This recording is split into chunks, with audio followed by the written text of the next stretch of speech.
Assalamualaikum warahmatullahi wabarakatuh. Perkenalkan, nama saya Dimas Hari Setiawan dengan NPM 20130530666 dari kelas 3B Program Studi PGSD Universitas Lampung. Baiklah, di sini saya akan menampilkan sebuah video yang telah saya buat, yaitu tentang video praktek mengajar dengan menerapkan metode mengajar penanaman nilai dan moral, yaitu saya menerapkan dengan metode bercerita. Dan tema yang saya bawakan dalam pembelajaran ini yaitu hidup rukun dan tolong menolong. Selamat menyaksikan. Baik, assalamualaikum warahmatullahi wabarakatuh.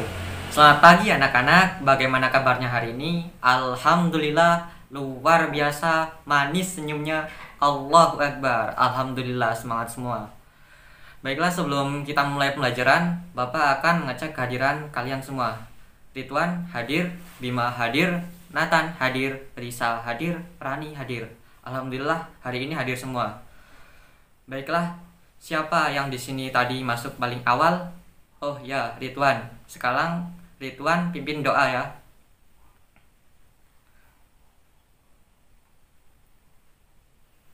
Alhamdulillah, kita sudah selesai berdoa ya anak-anak.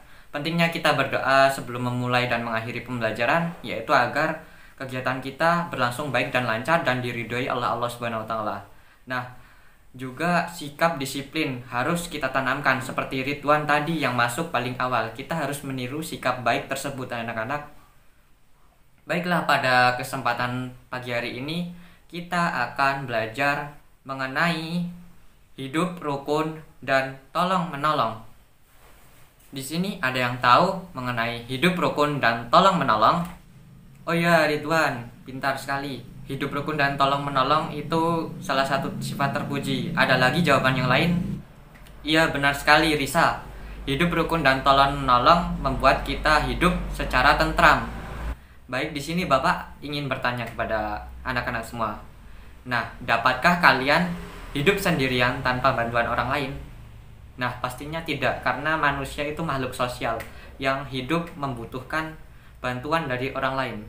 Nah, apa sih yang kalian lakukan jika ada teman yang sakit? Apakah menjenguknya, atau merawatnya, atau malah mengabaikannya? Nah, pastinya kita sebagai teman yang baik harus menjenguknya dan memberikan doa kepadanya agar ia cepat sembuh. Nah, dalam hidup ini kita harus saling tolong-menolong. Baik, di sini Bapak akan menjelaskan mengenai apa sih arti dari hidup rukun dan tolong menolong. Nah, hidup rukun adalah sikap menjaga hubungan baik antar sesama, tidak bertengkar dengan teman sebaya maupun dengan orang lain. Hidup rukun ini bermanfaat agar tidak adanya terjadi pertengkaran dan perselisihan, menciptakan rasa persatuan dan kesatuan di antara kita semua. Lalu menciptakan rasa aman dan damai. Lalu jika kita hidup rukun maka kita akan memiliki banyak teman. Nah, lalu apa sih sikap tolong menolong? Nah, tolong menolong adalah sikap saling membantu dari diri kita ke orang lain atau dari seseorang ke orang lain tanpa pamrih. Tanpa pamrih itu tidak mengharapkan suatu imbalan. Jadi kita ikhlas dalam membantu dan menolong orang lain yang sedang dalam kesusahan maupun saat butuh bantuan kita. Baiklah anak-anak, di sini Bapak akan menceritakan sebuah cerita fabel atau tentang hewan yang mempunyai nilai dan moral yang harus kita petik dan tanamkan pada kehidupan sehari-hari, yaitu tentang singa dan tikus. Baik, Bapak akan mulai bercerita ya. Cerita singa dan tikus. Di sebuah hutan, hiduplah seekor singa sang raja hutan. Sang raja hutan amat disegani di seluruh penjuru hutan. Hingga seekor tikus yang amat kecil sangat penasaran dengan sosok raja hutan tersebut. Sehingga ia memutuskan untuk mengunjungi kediaman si raja hutan tersebut. Pada saat mengunjungi, si tikus tidak menemukan raja hutan di rumahnya, sehingga ia terpaksa masuk ke dalam rumah raja hutan. Setelah ia masuk, tiba-tiba si singa datang ke rumahnya Dan si tikus pun langsung lari dan bersembunyi di dalam rumahnya. Lalu singa merasa amat lelah dan akhirnya tertidur lelap di rumahnya. Si tikus yang masih di dalam rumah singa ingin keluar dari rumah tersebut secara perlahan-lahan. Namun tak disangka-sangka si tikus menabrak wajah singa. Singa yang tidur sontak terbangun dan akhirnya dia marah kepada si tikus. Tikus pun tak bisa mengelak. Akhirnya ia tertangkap oleh singa. Si singa berkata, "Kau telah mengganggu tidur siangku. Aku akan memakanmu agar kamu tidak bisa mengganggu tidur siangku lagi," ucap singa dengan garang. Mendengar ucapan singa, tikus menjadi sangat ketakutan. "Tolong singa, jangan makan aku. Lepaskan aku. Jika kamu lepaskan aku berjanji akan membantumu saat engkau membutuhkan bantuan," bujuk tikus sambil merintih-rintih. Seketika singa tertawa terbahak-bahak. "Hahaha, binatang kecil sepertimu akan menolongku. Kamu pasti mengigau, tikus." Namun karena singa masih mengantuk dan ingin melanjutkan tidurnya, ia pun melepaskan tikus. Tikus pun berterima kasih kepada singa. "Terima kasih singa. Suatu saat aku akan menolongmu. Aku akan terus mengingat kebaikanmu." Setelah itu, si tikus pun berlari dan sangat senang dan meninggalkan singa. Lalu si singa pun melanjutkan tidurnya. Selang beberapa minggu, si singa berjalan-jalan di dalam hutan dengan santai. Lalu tiba-tiba ia terperangkap oleh jaring yang dipasang oleh pemburu. Lalu ia pun tidak bisa keluar dari perangkap pemburu tersebut. Dan ia meraung-raung dan meminta tolong kepada penghuni hutan. Wow, tolong aku, siapa saja." Tidak ada seorang pun penghuni hutan yang mendengar permintaan tolong si singa. Akhirnya si tikus mendengar raungan singa yang meminta tolong dan berkata, "Aku harus menolong singa. Aku sudah berjanji akan menolong singa jika ia mengalami kesusahan pada suatu saat," gumam tikus. Ia pun langsung berlari kencang mendekati singa untuk menolongnya. Lalu singa berkata, "Tikus, tolonglah aku," rengek singa. Dengan sigap, tikus menggunakan gigi-giginya yang tajam untuk memutuskan jaring tersebut. Cicit.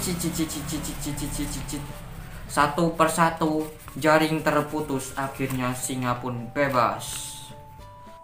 Singa mengucapkan terima kasih banyak kepada si tikus. Ia juga meminta maaf karena telah meremehkan kemampuan dan kekuatan si tikus. Sejak saat itu, tikus dan singa menjadi teman yang akrab dan baik. Singa selalu melindungi tikus dari mara bahaya dan tikus selalu membantu singa jika ada kesusahan. Mereka hidup rukun dan saling tolong-menolong. Dan cerita pun selesai. Baiklah anak-anak, Bapak telah selesai menceritakan cerita singa dan tikus. Nah, sekarang Bapak ingin bertanya kepada kalian semua, apa nilai moral yang dapat kalian ambil dari cerita tersebut? Baik, ya benar sekali Nathan, yaitu nilai moral menepati janji. Ya benar sekali Risa, tentang tolong-menolong. Ada lagi yang lainnya yang bisa menyebutkan? Baik, tidak ada. Baik, Bapak akan menjelaskan nilai moral apa saja yang terkandung dalam cerita tersebut ya. Yang pertama, ada nilai moral menepati janji. Lalu ada sikap tolong-menolong, lalu hidup rukun, dan tidak boleh merendahkan kemampuan orang lain. Nah, ada 4 nilai moral yang dapat kita petik dari cerita tersebut. Nah, anak-anak, kita harus selalu memegang teguh nilai moral yang sudah Bapak sebutkan, yaitu menepati janji, saling tolong-menolong antar sesama teman maupun orang lain, hidup rukun, dan tidak boleh saling merendahkan kemampuan orang lain atau teman kita.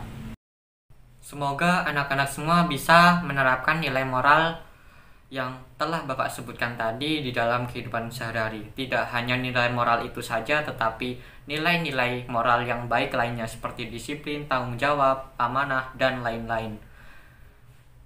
Dan jika kita melaksanakan nilai moral yang baik itu, maka kehidupan kita akan menjadi baik pula dan akan menjadi terarah, sehingga kehidupan kita akan menjadi damai dan tentram. Baiklah, Bapak akan memberikan pekerjaan rumah atau PR kepada kalian semua, yaitu carilah masing-masing 2 contoh perilaku yang mencerminkan sikap menepati janji, tolong-menolong, hidup rukun, dan tidak boleh merendahkan kemampuan orang lain di rumah kalian atau di sekitar rumah kalian. Jadi masing-masing 2 contoh dari menepati janji, ada 2 contoh perilaku yang mencerminkan, tolong-menolong ada 2 contoh, hidup rukun ada 2 contoh perilaku, dan tidak boleh merendahkan kemampuan orang lain juga 2 contoh perilaku. Baik, anak-anak, apakah sudah paham mengenai pekerjaan rumahnya? Alhamdulillah sudah paham. Baiklah anak-anak, bagaimana pembelajaran hari ini? Menyenangkan bukan? Semoga pembelajaran yang kita lalui dapat bermanfaat bagi kita semua. Dan jangan lupa untuk selalu menerapkan nilai dan moral yang baik pada diri kita semua. Sebelum kita menutup pembelajaran pada hari ini, langkah kita baiknya berdoa bersama. Bapak akan menunjuk dari perwakilan perempuan. Ya, Risa, silakan Risa pimpin doa. Amin. Alhamdulillah, kita sudah selesai berdoa. Baik anak-anak, telah berakhir pembelajaran kita pada hari ini. Bapak berharap anak-anak semua dapat terus semangat dalam belajar, dan semoga anak-anak semua dapat menjadi orang yang sukses kelak dan bermanfaat bagi orang banyak. Baiklah, Bapak akhiri. Wassalamualaikum warahmatullahi wabarakatuh. Baiklah, telah selesai video praktek mengajar dengan menerapkan metode bercerita dalam penanaman nilai dan moral dengan tema hidup rukun dan tolong-menolong. Baiklah, mungkin jika ada kesalahan maupun kekeliruan dari saya mohon maaf yang sebesar-besarnya, dan kepada Allah saya mohon ampun. Saya akhiri. Wassalamualaikum warahmatullahi wabarakatuh.